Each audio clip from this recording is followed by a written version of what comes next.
이번 주 설교 준비를 어저께 저녁에 다 마쳤습니다. 그래서 주보가 다 나왔는데, 근데 뭔지 제 마음에 이렇게 메시지가 탁 와닿지가 않더라고요. 그래서 계속 고민을 했습니다. 일주일 내내 이 본문 20장 요거를 읽었어요. 글쎄 한 10번 정도는 읽었을까. 읽으면서 이게 도대체 무슨 말씀을 하려고 하시는 걸까 이렇게 하면서 읽다가 이게 아브라함의 실수에 관한 이야기인가 보다. 아브라함이 2번이나 거듭해서 큰 실수를 했으니까 우리가 각인된 부분이 있으면 이런 실수를 하겠구나. 그래서 말씀을 그런 각도에서 준비를 해서 주보에 다 나왔습니다.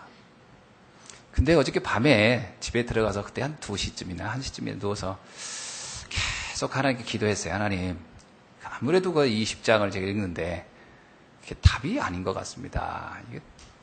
그 말씀의 핵심이 하나님 정말 말씀하시고자 하는 게 뭘까요? 이렇게 기도했는데 갑자기 탁 떠오르는 거예요. 이 뜻이구나. 그래서 제목을 싹 바꿨어요. 하나님의 최대 관심을 받는 자. 이렇게 바뀌었습니다. 이건 실수 얘기가 아니구나. 이게 제가 깨달았습니다. 하나님의 최대 관심을 받은 자. 이렇게. 그러니까 모든 대지가 다 바뀌어버렸어요. 그래서 제가 주보는 나왔지. 이 본문을 바꾸려 하니까 시간은 없지. 그래서 오늘 아침에 이걸 프린트해서 오려가지고 다 풀로 붙일까. 근데 또 그거 할 사람도 없어요. 누구 시키기도 그렇고. 그래서 괜히 우리 랩런트 붙잡고 하라면 아이들 고생시키는 것 같고 해서 그냥 하나님 뜻이 있으니까 해야 되겠다. 그래서 그냥 주보는 그냥 그대로 제목은 나갔습니다만은 이 내용과 이 제목은 아닙니다. 그러니까 여러분 이 주보를 보시면 이 전체 흐름과 방향과 내용이 다 다르니까 볼 필요가 없습니다. 저를 이렇게 보시면서 들으시면 돼요. 저는 이 말씀을 읽으면서 이런 생각이 나요. 이게 내 상식적으로 이해가 안 되는 사건이다. 이 내용이요. 왜? 무슨 얘기인지 여러분 그 내용이 어떤 얘기인지 아세요? 사라 나이 89세가 됐고 아브라함이 그때가 이제 100세가 다 된 나이인데 아직 이삭이 태어나기 전입니다. 직전. 그러니까 이 사건 이후에 이삭이 태어났으니까 아마 1년 전이다. 이렇게 해도 될 거예요. 요때 어떤 일이 있었냐면 아브라함이 정치적인 어떤 어려움이 처했었나 봐요. 그러니까 아브라함이 마므레 상수리 나무에서 생활하다가 아무래도 너무 불안하고 걱정이 되고 두려우니까 다른 힘 있는 사람과 동맹을 맺어서 이 위기를 넘어야 되겠다. 이렇게 생각하고 아브라함이 잘 지내던 마므레 그곳을 떠나서 블레셋 사람이 살고 있는 그랄 지방으로 내려간 겁니다. 그 그랄 지방에 가가지고 그 사람들하고 동맹을 맺어야 되는데 누구를 이렇게 동맹을 맺을까 하다가 자기 아내 사라를 동맹 하는데 앞세운 거예요. 그럼 어떻게 앞세웠냐? 이 여자는 내 부인이 아니다. 이 여자는 내 누이 동생이다. 아마 이게 그때 당시는 이 친인척 간의 결혼이 있을 때니까요. 누이 동생이다. 근데 이 여자는 이렇게 결혼 안 하고 지금까지 늙은 내 여동생이고 노처녀다. 그리고 그랄의 왕 아비멜렉하고 정략 결혼을 시키려고 한 거예요. 그게 그 내용이거든요. 그때 좀 가만히 생각하니까 정략 결혼이라고 해도 한 20대 30대를 예쁜 여자를 대다가 정략 결혼을 해야 이게 정략 결혼이 되지 89세 할머니를 정략 결혼으로 갖다 한다는 것이 이게 이해가 안 되는 거예요. 그런데 여기 보니까 아비멜렉이 또 그 89세 된 사라를 데려갔어요. 내가 이걸 놓고 고민이 되는 거예요. 정말 이게 상식적으로 이해가 되는 이야기냐. 우리 창규한테 물어봤거든. 창규야, 89세 할머니를 볼 때 아비멜렉이 데려가서 자기 아내로 삼고 싶은 마음이 되겠냐 그랬더니 아빠, 제가 6단지에서 일하는데 89세쯤 되는 할머니는 멀리서 보면 할아버지인지 할머니인지 구분도 안 돼요. 그게 남자인지 여자인지 구분도 안 된다는 거예요. 가까이 가서 봐야 오 할머니구나, 오 할아버지가 이 정도지. 이쯤 나이 되면 여성 남성이 구분도 안 되는 나이라는 거예요. 그 말이 맞겠다. 그런데 어찌 아비멜렉은 이 89세 된 할머니를 자기 아내로 데려가려고 했으며, 특히 또 이 아브라함은 또 그런 일을 왜 했을까? 그러니까 뭐 프랑스 말에 그런 거 있잖아요, 여러분. 치명적인 매력을 가진 여자. 뭐 팜프파텔? 뭐 이런 이제 있죠.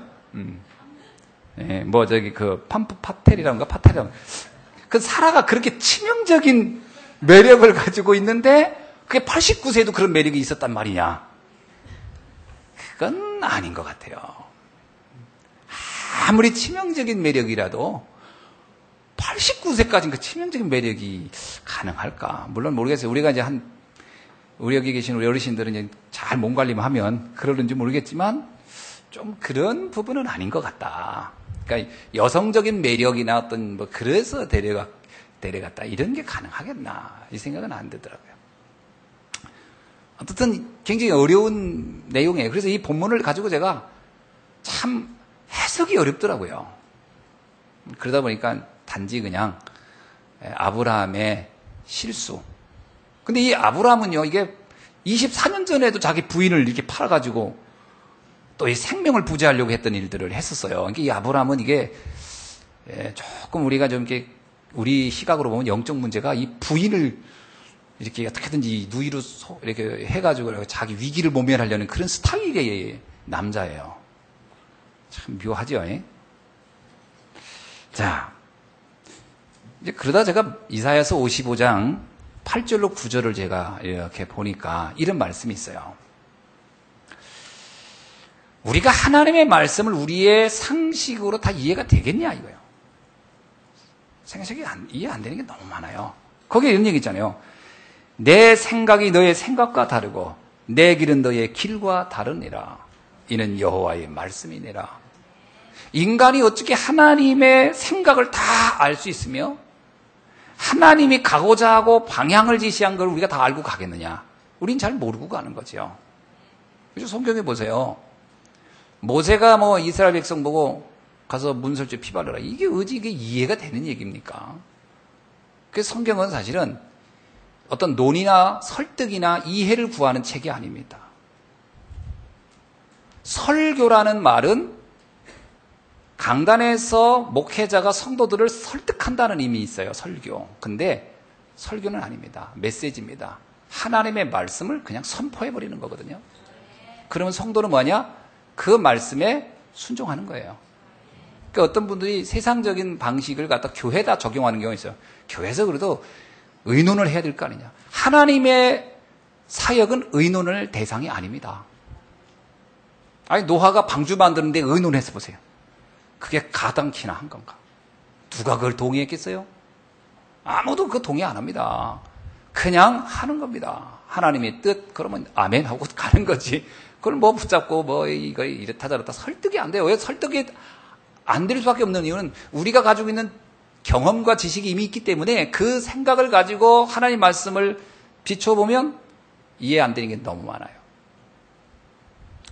뭐 모세가 뭐 문설주에 피바르란 말도 잘 이해가 안 되는 거죠. 뭐 광야 가면서 그 아무것도 없이 그 오해들이 탈출해 가는데 성막 만들자. 성막을 성경에서 보세요. 얼마나 거창하게 만드나. 그거를 설득해서 만들 수 있는 게 아니에요. 그냥 어렵냐? 그래도 만들어. 그러면 그냥 순종하는 거지요. 이게 그래서 신앙은 믿음인 것이지 이해를 구하는 게 아닙니다. 이해가 아니에요. 그래서 제가 말씀을 할 때도 또 교회에 어떤 일을 할 때도 제가 여러분들에게 과연 이해를 구한다는데 얼만큼 이해가 되겠나. 하나님이 원하는 것을 하고 기도하면서 합시다. 그럼 같이 쭉 가는 거죠. 그렇죠? 설득하고 이해하는 데는 한계가 있기 때문에 그래요. 뭐 사람의 일도 그렇습니다. 가끔 제가요 제일 이해 안 되는 게 뭐냐면 그 노동자들이 경영에 참여하겠다 이렇게 할 때 저는 사실 개인적으로 반대예요. 뭐 모르겠어요. 노동자 입장에 있는 분들은 뭐 우리도 다 다르지만 보는 눈이 다릅니다. 노동자 입장에서 보는 거, 경영주 입장에서 보는 게 관점이 달라요. 보는 시야가 다르기 때문에 그거를 본인이 참여하겠다 그러면요. 내가 볼 때 그 회사는 거의 어렵지 않겠나 싶어요. 시야가 좁기 때문에. 그죠? 사병들이 장교를 흉내낼 수는 없다. 이렇게 생각이 됩니다. 그 전쟁 중에 그런 거 있잖아요. 장교가 죽으면 사병들끼리 있으면 총도 있고 무기도 있고 다 있는데 이상하게 전쟁에서 져요. 왜 그러냐면 장교가 보는 전략과 전술을 사병들이 갖고 있지 않기 때문에. 열심히 총 쏜다고 되는 게 아니거든요. 그런 사건이 하나 있었어요. 스탈린이 권력을 잡았어요. 권력을 잡자마자 권력이 약하니까 자기를 반대할 것 같은 장교들을 영광급 이상을 주겠는데 얼마나 주겠냐? 4만 명을 주겠어요. 스탈린이.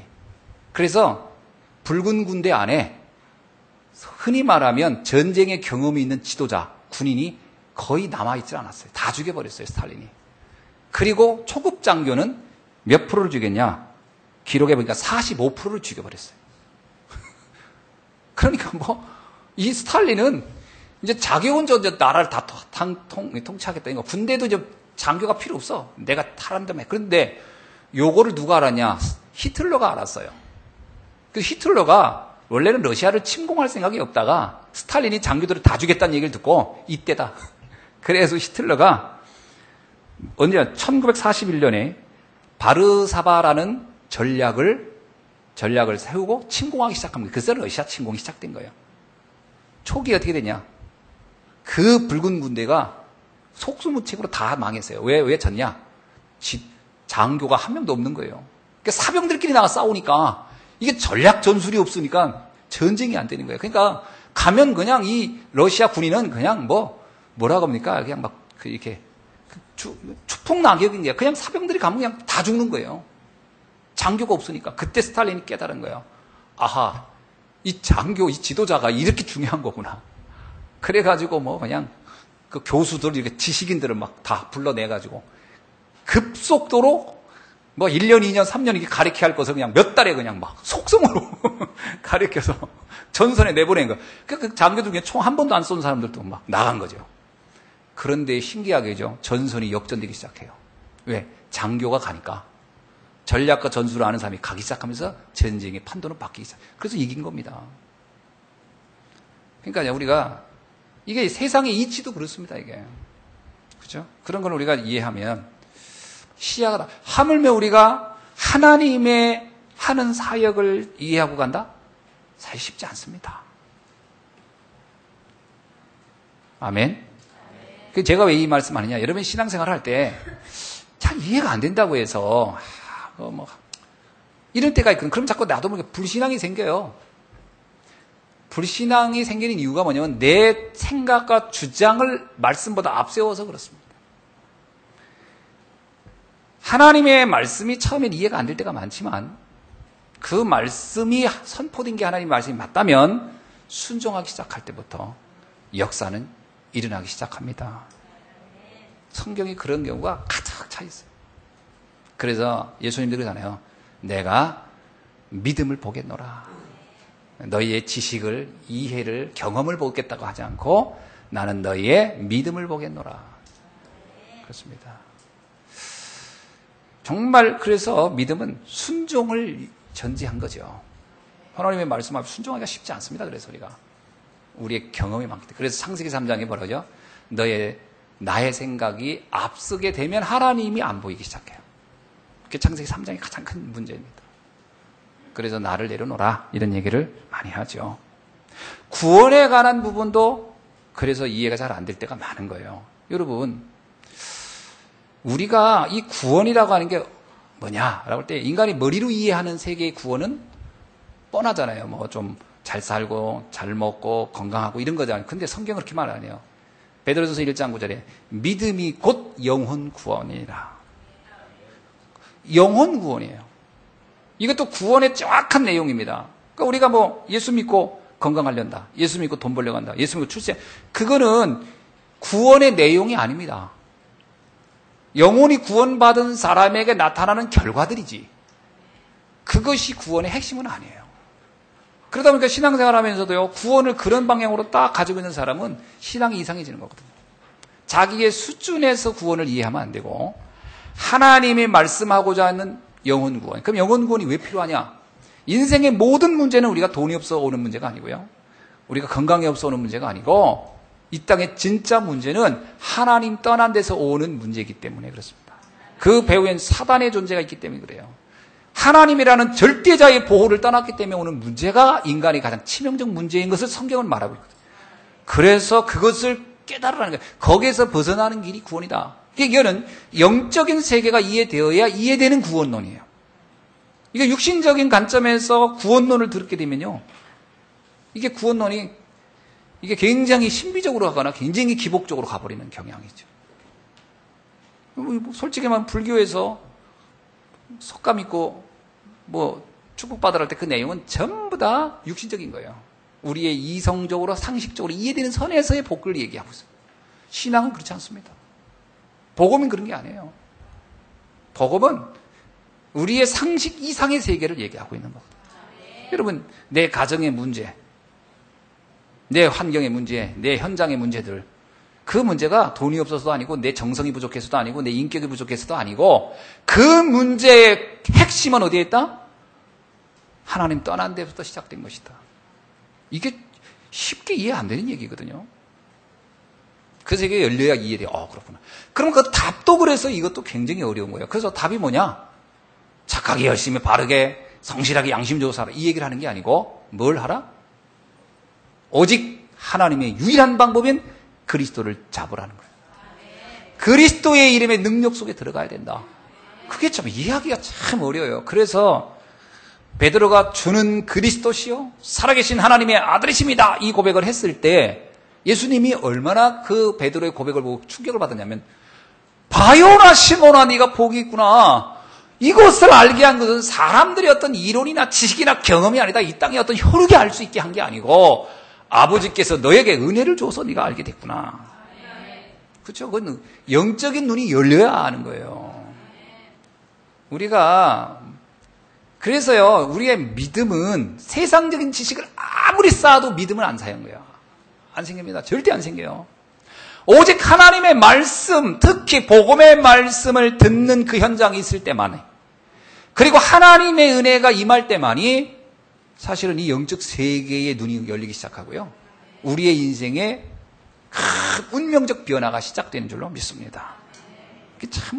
그래서 이건 참 신비한 일이에요, 신비. 그래서 예수님도 그러잖아요. 성경에도 눈이 있다고 보는 게 아니고 귀가 있다고 듣는 게 아니다.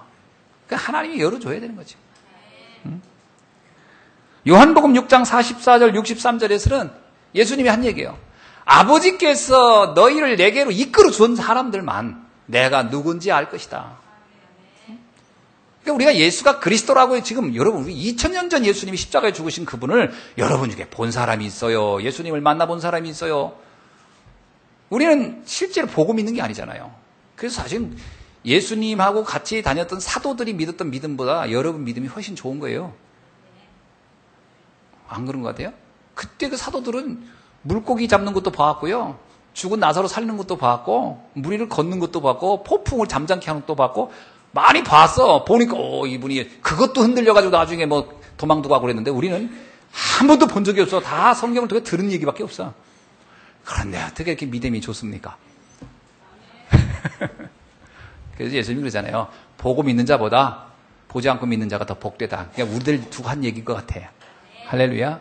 뭐 저나 여러분이나 뭐 보고 믿은 게 아니잖아요. 저도 사실 뭐 예수님 머리카락 하나 본 적도 없어요. 자, 이건 영적인 세계라 이거지. 그 하나님이 알게 해줘야 하는 거예요. 그래서요, 이 구원이라고 하는 것은 막 붙잡고 설득하고 막 사정하고 뭐 그런다고 믿어지지 않습니다, 절대로. 모르죠. 시간표가 어떻게 되는지 모르니까 우리가 복음은 전해보지만, 내가 뭐 그냥 말을 엄청 잘했더니 이 사람이 믿었다, 그런 예는 없어요. 제가 제 경험으로는 내가 말을 잘했기 때문에 믿더라, 아닙니다. 어떤 때는 하고 나서도 어떻게 오늘 말은 어떻게 이렇게 죽을 썼지? 오, 그랬는데 본인은 오 예수 믿겠다고 하고 뭐 하나님의 자녀가 된 거 감사하고 감격해. 그때 내가 내 자신이 놀랜다니까요. 야, 이거 하나님이 알게 하시는 거구나. 하나님이 알게 하시는. 고린도전서 12장 3절에서 그래요. 성령이 아니고서는 예수를 주라 시인할 자가 없느니라. 그래서 사실 우리가요, 믿음을 놓고는 그래서 책을 많이 본다? 그래서 믿음 안 생기는 것 같아요. 믿음을 놓고는 하나님의 은혜가 임할 수 있도록 기도하는 것이고요. 하나님에게 믿어지는 은혜를 허락하여 주옵소서. 그리고 우리를 믿도록 하기 위해서 말씀하신 이 말씀을 듣는 현장에 있을 때 그때 우리의 믿음이 나도 모르게 만들어지고 세워지는 줄로 믿습니다. 자, 그러는 중에 오늘 본문을 보면서 우리가 영적인 눈으로 한번 살펴볼 필요가 있어요. 자, 이 본문에는 아브라함이라는 사람과 아비멜렉이라는 사람이 기록되어 있는데요. 한번 잘 보세요. 아브라함이 도대체 어떤 사람입니까? 아까도 설명드렸지만 아브라함은요, 24년 전에도 아브라함의 인격을 보면 그 아내를 갖다가 바로왕한테 막 팔려고 했던 사람이에요. 겨우 하나님께서 그렇게 해가지고 나왔어요. 근데 24년이 지난 후에 또 이런 일을 또 해요. 그러니까 참 가만히 보면 이 아브라함의 수준이 여러분 보면 어떻게 보입니까? 참 한심한 사람이에요. 인간적으로 보면 천하에, 아니 젊었을 때 나를 팔려고 한 것도 열받을 판인데 이제 다 늙어가지고 좀 서로 의지하고 살려고 하는 그때 부인을 막 자기 살려고, 그게 자기가 무서워서 너를 팔으려고 했다는 거, 너를 이렇게 보내려. 이게 얼마나 황당한 경우가. 참 내가 뭐냐, 이게 속된 말로 말하면요, 쪽팔리는 사람이에요, 이 사람. 자, 이 아브라함의 인격을 보면 어때요? 존경할 수 있어요, 없어요?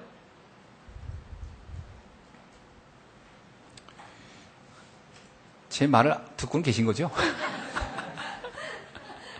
이 아브라함의 인격으로 보면 이 아브라함은 인격이 정말 별로 안 좋은 사람입니다. 인격이 안 좋은 사람이에요. 그렇죠? 이런 사람을 우리가 인격이 훌륭하다, 존경한다 이렇게 말할 수는 없어요, 사실은. 그러니까 사실은 여러분하고 지금 살고 계신 분이 진짜 인격이 훌륭한 거예요. 아브라함과 비교해 보면. 자, 근데 놀라운 사실은 진짜 놀라운 겁니다. 하나님은 이런 아브라함의 인격에 관해서 일단 뭐라고 말을 안 해요. 여기 읽어보세요. 20장을 쭉 읽어보면 이런 아브라함에 대해서 하나님이, 야, 너 왜 그렇게 행동하냐? 너 어떻게 사람이 그럴 수 있냐? 너는 어떻게 사람이 말해 그러면 되겠니? 이런 얘기가 없어요. 일단 하나님은 아브라함에 대해서 별 얘기를 하지 않습니다. 또 한 사람이 나오는데 그게 누구냐? 그랄 지역의 왕인 아비멜렉. 아비멜렉이란 말은 블레셋의 왕을 지칭하는 표현입니다. 바로 왕은 애굽의 왕들을 말할 땐 바로 왕, 그죠? 바로 왕이라고 하죠. 바로 1세, 바로 2세 뭐 이렇게 바로 왕이라 바로란 말이 와. 이 아비멜렉이란 말은 블레셋 사람, 블레셋의 왕을 지칭할 때 쓰는 말이에요. 근데 이 왕이 어떤 왕이냐? 성경을 보면 이 왕은요, 진짜 인격이 훌륭해요. 보통 사람이 아닙니다. 이 아비멜렉이. 첫째, 아비멜렉은 하나님을 알고 있어요. 뭐 이 사람이 믿음이 좋다 나쁘다 떠나서 하나님이 꿈에 나타나니까 3절에 보세요. 그 밤에 하나님이 아비멜렉에게 현몽하시고 그에게 이르시되 네가 데려간 이 여인으로 말미암아 네가 죽으리니 그는 남편이 있는 여자냐. 그 말을 알아들어요. 오, 그렇군요. 내가 몰랐네요. 아니 근데 그 아브라함은 자기 누이라고 저한테 찰떡같이 그렇게 속여가지고 나한테 보냈는데 결혼한 여자였군요. 그리고서 이 아브라함이 그 꿈에 나타난 음성을 하나님의 음성으로 알아들었어요. 믿음이 그래도 있는 사람이잖아요. 불신자 중에는요, 굉장히 인격이 괜찮은 사람이라고 볼 수 있어요. 그뿐만 아닙니다. 이 사람은 8절 한번 보세요. 아비멜렉이 그날 아침에 일찍 일어나 모든 종들을 불러 밤에 꿈을 꾼 걸 가지고 하나님 내게 그렇게 말씀했다는 거예요. 그걸 깨달으니 이 아비멜렉이 자기의 모든 신하들과 부하들을 불러놓고 말합니다. 뭐라고 얘기하냐면 지난밤에 하나님께서 나한테 이렇게 말했다. 그러니까 그들을 건드리지 말고 돌려보내야 된다. 그러니까 사람들이 그 말 듣고 두려워했더라. 그것도요, 뭐라고요? 아침이 일찍 일어나서 알려줬어요. 그러니까 이 아비멜렉이라는 사람이 내가 보면 괜찮은 사람이에요. 이 정도가 아닙니다. 아비멜렉은요, 인격적으로 말하면 굉장히 의로웠던 사람이에요. 한번 봅시다. 어떤 사람이냐? 4절을 볼게요.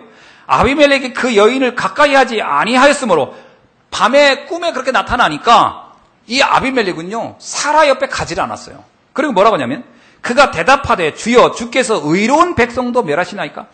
자기 백성들을요, 굉장히 올바르게 다스렸던 왕이에요. 이 사람은 아주 인격적으로 훌륭한 왕이라고 볼 수 있어요. 그러니까 그때 당시 블레셋 이 왕이 큰 힘을 가지고 있었죠. 그러니까 이 아브람이 자기의 정치적으로 위험한 상황을 이 사람의 좀 도움을 받아서 좀 어떻게 살아볼까, 그러고 갔던 거예요. 그만큼 아브람이 볼 때도 힘 있는 사람이라고 본 거예요. 근데 이 사람이 힘이 그냥 뭐 막 무력이 강해서 힘 있는 게 아니라 참 잘 다스리는 거예요, 나라를. 그런 사람입니다. 어느 정도 잘 다스렸냐? 9절에 보세요, 9절.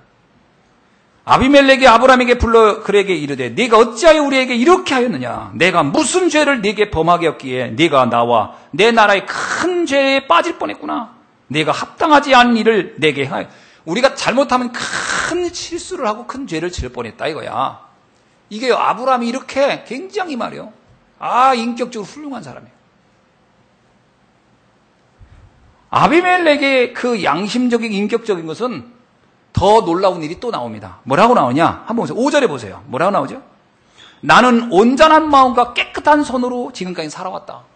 여러분, 왕이 돼가지고 이 정도 말하기가 쉽지 않습니다. 이 사람이 이게 교만하게 나 잘났어 이 말하는 게 아니고요. 실제로 이 사람은 실제로 내가 보기에도 온전한 마음과 깨끗하게 산 사람이 맞는 것 같아요. 좀 춥습니까? 그럼 에어컨 좀 끄시죠. 다들 뭐 추워서 그런 것 같은데. 네. 이렇게 했단 말이죠. 이 아비멜렉이 이 정도가 아닙니다. 이 정도 그냥 양심적으로만 착한 정도가 아니라 굉장히 이 사람이 인격적으로 훌륭한 사람인 걸 알 수 있는 게 뭐냐면, 자 보세요. 우리가 14절부터 읽어보면요, 아비멜렉을 진짜 이 사람이 대단한 사람이에요. 아비멜렉이 14절 보세요. 아비멜렉이 양과 소와 종들을 이끌어 아브람에게 주고 그의 아내 사라도 그에게 돌려보내도. 이 사람이 힘이 없는 사람이 아니에요. 힘 있는 사람이에요. 그리고 아브람은 지금 자기한테 도움을 받으러 온 사람인데 자기를 속인 사람이에요. 그리고 자기의 지금까지 살아왔던 삶의 어떤 인격에 큰 손실을 줄 수 있었던 사람이 아브람이에요. 그러면 이 사람이 아비멜렉이 보통 이런 정도의 그 인격이 아니었으면 어떻게 했어요? 아브람을 불러다 놓고 당신 나한테 기를 수 있냐?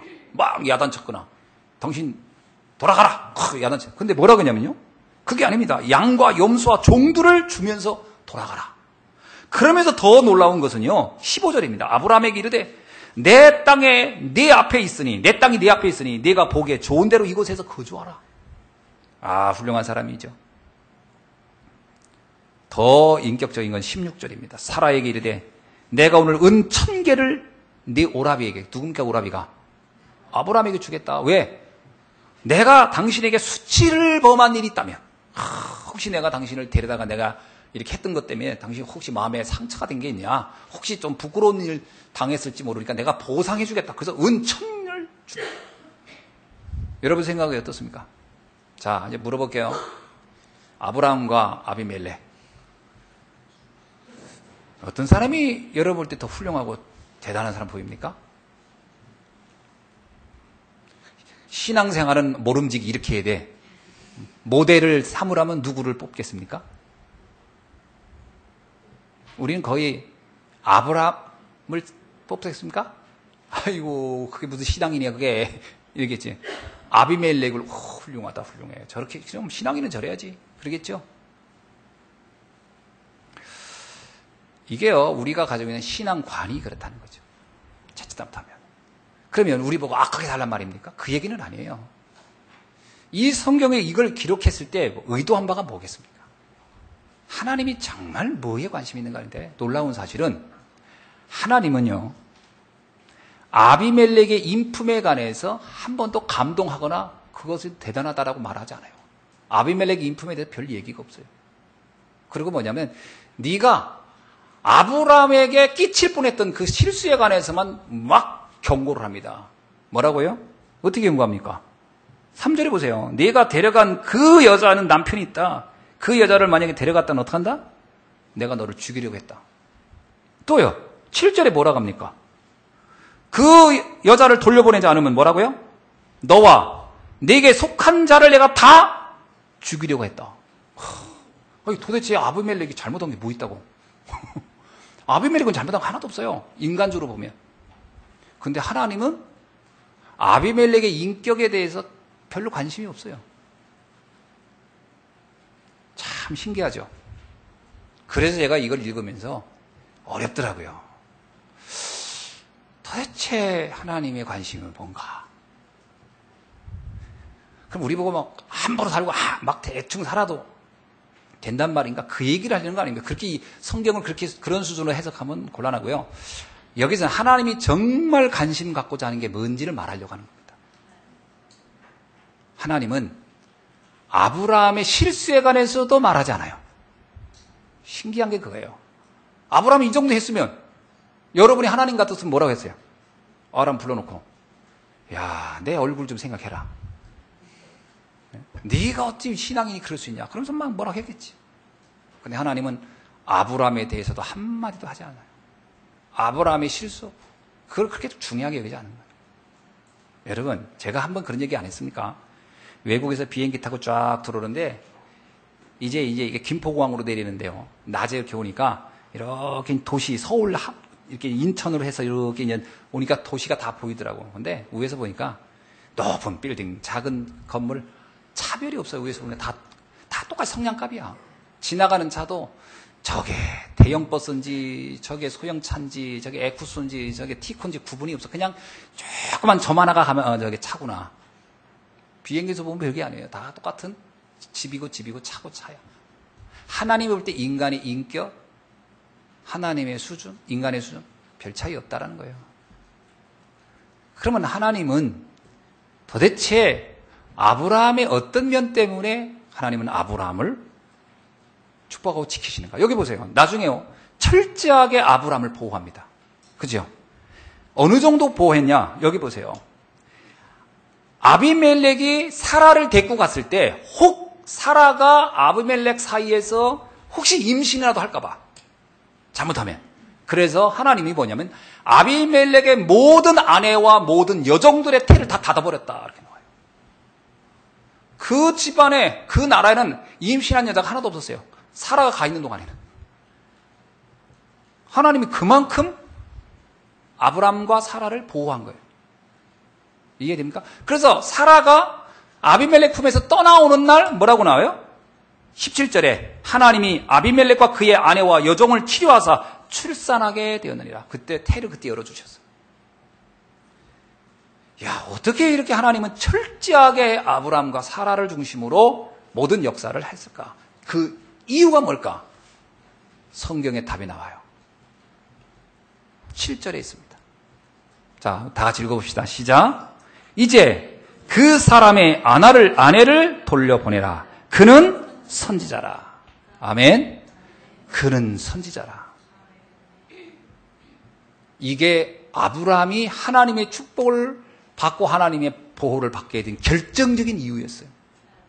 아브라함이 인격이 훌륭하기 때문에? 아니, 아브라함이 대단한 무슨 일을 했기 때문에? 아니, 업적이 있었기 때문에? 아닙니다. 하나님이 볼 때 아브라함은 하나님의 천명을 전달할 사람이기 때문에 그랬어요. 하나님이 세계 복음화의 역사를 이룰 유일한 사람이었어요. 이 복음을 알고 이 복음의 언약을 전달할 사람이에요. 하나님의 관심은 지금 전 세계에 무너지는 영적 문제, 전 세계가 사단 때문에 무너지고 있는 이 문제를 막을 사람이 필요한데 이거는 훌륭한 아비멜렉 같은 인격을 가지고는 막을 수 없어요. 아비멜렉 같은 10,000명이 있어도 이 시대의 재앙을 막을 수가 없어요. 그러나 비록 그가 인격적으로 부족하고 여러 가지 실수투성일지라도 언약을 잡고 있는 이 아브라함을 통해서는 이 시대의 재앙과 저주를 막을 수가 있다는 거예요. 그 하나님이 그러니 이 아브라함을 지킬 수밖에 없죠. 그리고 그 여자 사라 나이도 많죠. 89세.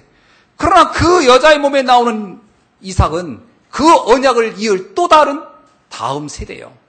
얼마나 귀중하게 여겼겠습니까? 그러니까 모든 여자의 태를 다 닫는 한에 있어도 지킨 거예요. 언약을 가졌다는 게 얼마나 놀라운 것인지요. 하나님이 나를 부르셨다는 게 얼마나 놀라운 것인지. 여러분, 오늘 이 시간에요, 결론을 내야 됩니다. 내가 하나님께 인정받고 사랑받는 이유가 뭐냐? 아니면 하나님이 나의 뭐 이런 조그만 실수나 이것 때문에 하나님이 나를 버리냐? 나는 신앙인들 보면 그래요. 조금 실수하고 나면 하나님 나 이래 축복 안 할까? 하나님이 축복하고 안 하고는 나의 약간의 수준 실수 이것 때문이 아닙니다. 큰 관심 없어요. 정확히 말하면. 그거에 붙잡혀 있는 건 내 상처고 내 경험이지. 그건 내 생각이지. 하나님 생각은 거의 관심 없어요. 여러분, 에서와 야곱 보세요. 에서의 인격과 야곱의 인격 누가 더 훌륭합니까? 인격으로 말하면 에서가 훨씬 낫죠. 그러나 야곱은 얼마나 간교하고 실수투성입니까? 그러나 하나님은 야곱을 끝까지 포기 안 해요. 왜? 언약을 이을 사람이기 때문에. 그래서 이 생각을 여러분 좀 하면서 좀 깨달으셔야 됩니다. 뭘 깨달으냐? 우리는 내 자신을 보는 때 기준이 뭐냐는 게, 그 기준이 명확하지가 않은 경우가 너무 많아요. 내가 조금 부족하고 조금 뭐 못하고 뭔가 잘못하면 나는 한없이 뭐 무능하고 안 될 것 같고. 정말 그럴까요? 예루살렘에 있는 그 잘난 사람들을 통해 하나님은 세계복음을 한 게 아니고 저 갈릴리에 부족하다고 하는 사람들을 통해 하나님은 세계를 살리는 일을 하신 줄로 믿습니다. 이게 진짜 믿어지세요? 그러면 부족하고 연약한 나를 통해 하나님은 하실 수 있다는 거예요? 없다는 겁니까?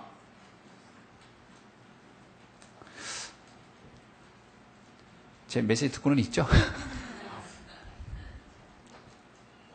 아멘입니까? 아멘. 에베소서 1장 45절에 보니까 창세전에 그리스도 안에서 우리를 택하사 우리로 사랑 안에서 그 안에서 거룩하고 흠이 없게 하시려고 그 기쁘신 뜻대로 우리를 예정하사. 그 뜻대로 우리를 예정해. 그 뜻이 뭔죠? 바로 하나님의 천명을 이룰 사람으로, 세계복음화의 언약을 이룰 사람으로 그 뜻을 놓고 우리를 예정하고 부르셨다는 거예요. 그 주님의 계획 속에 영세전에 창세전에 택하여 부름받은 것이 맞다면, 제가 지난번도 얘기했죠. 나라가 세워지기 전에, 어떤 사상과 이념이 만들어지기 전에, 어떤 주장이 만들어지기도 전에 이미 하나님 우리를 택하셨다. 그 사실 앞에 다른 건 다 침묵해야 된다. 뭘 잘났다고 얘기할 게 있으면, 뭘 대단하다고 얘기할 게 있겠냐. 그 앞에 다 침묵해야 된다. 하나님이 나를 택하고 부르셨다는 것 외에는 다른 것, 어떤 것도 자랑할 것도 없고 말할 것도 없다. 이걸 여러분이 언약으로 붙잡는 날이 되길 주의 이름으로 축원합니다.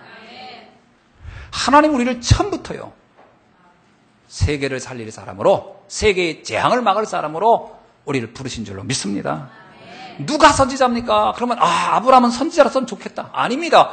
오늘 우리 시대에 이 복음을 알고 있다면 바로 우리도 이 언약을 놓고 하나님이 부르신 줄로 믿습니다. 그렇다면 하나님 우리를 지키시겠다는 거, 안 지키시겠다는 거예요? 지키시죠? 네? 문제는 내가 그 믿음이 없어서 자꾸 왔다 갔다 하고 갈등하고 있는 거죠. 조금만 믿고 있어 보세요. 어떤 역사가 일어나겠나. 우리의 수준이 내 인생을 결정하지 않습니다.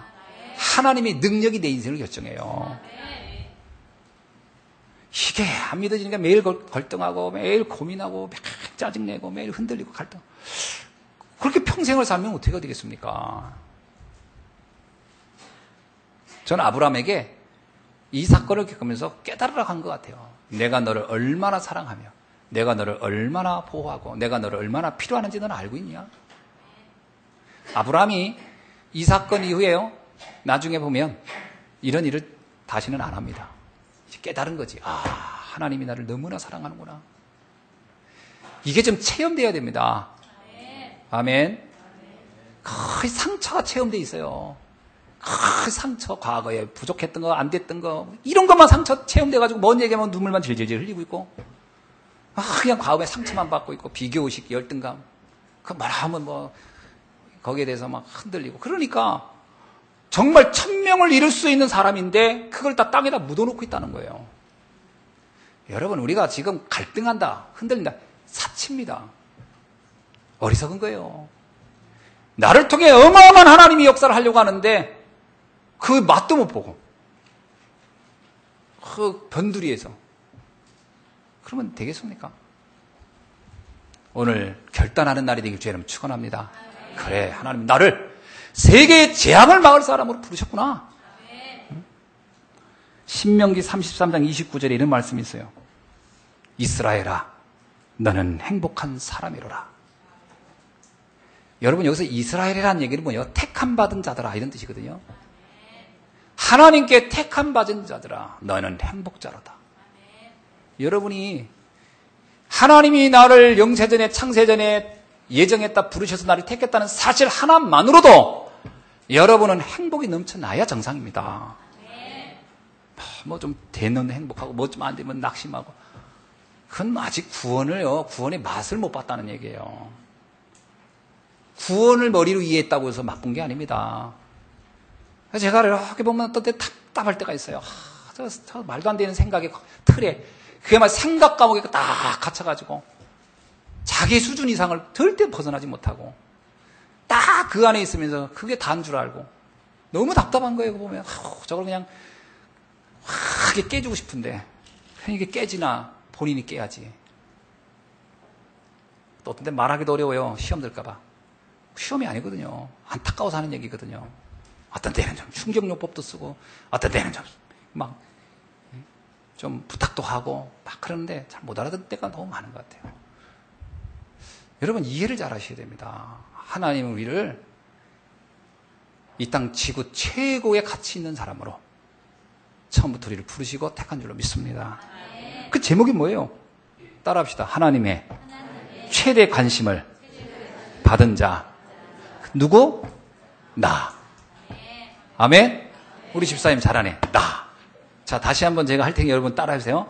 하나님의 최대 관심을 받은 자. 누구요? 나. 이게 나. 이렇게 하니까 하나, 둘, 셋. 나. 아멘? 이거 자꾸 이게 안 되는 거예요. 어떤 면에서 가장 중요하면서 가장 기본적인 이 정체성에서부터가 확립이 안 돼서 가지고 사람들이 인정해주는 나, 남들이 박수 쳐주는 나, 그것 가지고 나를 결정하려고 한다? 너 아닙니다. 사람들은요, 때로는 다 그거 가지고 나를 결정하면 정말 시험 들기 딱 좋은 거예요. 하나님이 인정한 나예요. 아멘. 그러니까 우리 랩런트들도요, 절대로 공부 좀 못할 수 있지. 근데 그게 납니까? 아니에요. 진짜 나는 하나님이 택한 내가 진짜 나요. 영세전에 창세전에 학교가 세워지기 전에 성적이니 이런 얘기가 나오기도 전에 이 땅의 문제는 학벌로 해결할 수 있는 게 아니에요. 이 땅은 돈으로 해결할 수 있는 게 아니에요. 이 땅의 문제는 오직 그리스도의 유일한 말씀으로만, 그리스도의 복음의 능력으로만 해결할 수 있는 줄 믿습니다. 그걸 가지고 있는 나요. 어마어마한 얘기입니다. 이거를 누가 깨달으냐? 다윗이 깨달았어요. 그러니까 다윗이 목동인데 무슨 학벌이 있어요? 뭐가 있어요? 그러나 그걸 딱 잡고 있으니까 하나님이 그를 가장 중요한 시간에 가장 중요한 사건을 터뜨려서 가장 중요한 응답의 자리에, 축복의 자리에 앉혀놓는 거예요. 요셉을 보세요. 그게 요 노예인데 죄수고, 인간적으로 말하면요, 사실만 가지고 보면 아무도 어디가 알아볼 사람도 없고 쓸 자도 없고요, 누구 하나 인정받을 사람이 없어요. 그러나 하나님이 나와 함께 한다는 거예요. 재앙을 막을 사람으로 나를 택했다는 그것에 대한 확신을 딱 하는 순간 하나님은 그를 최고의 서밋의 자리에 앉혀놓은 줄로 믿습니다. 여러분, 나이가 많다 적다 이건 아무 상관이 없는 거예요. 아무 상관없는 거예요. 할렐루야. 이게 정말 이게 가슴에 그냥 막 찌릿찌릿하게 깨달아졌으면 좋겠어요.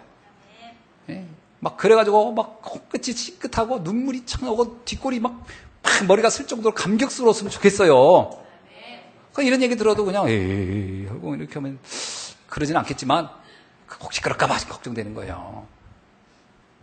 왜냐하면 이게 와닿지 않으면 곤란해요. 이게 와닿지 않으면 신앙생활 자체가 성립이 안 되는 거예요. 종교인이지 무슨 신앙입니까 그게.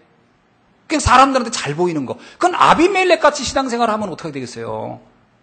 아비멜렉이야말로 겉으로 보기에 얼마나 인격적이고 훌륭합니까. 누가 하나 말할 사람 하나도 없어요. 그러나 하나님만 관심이 없어.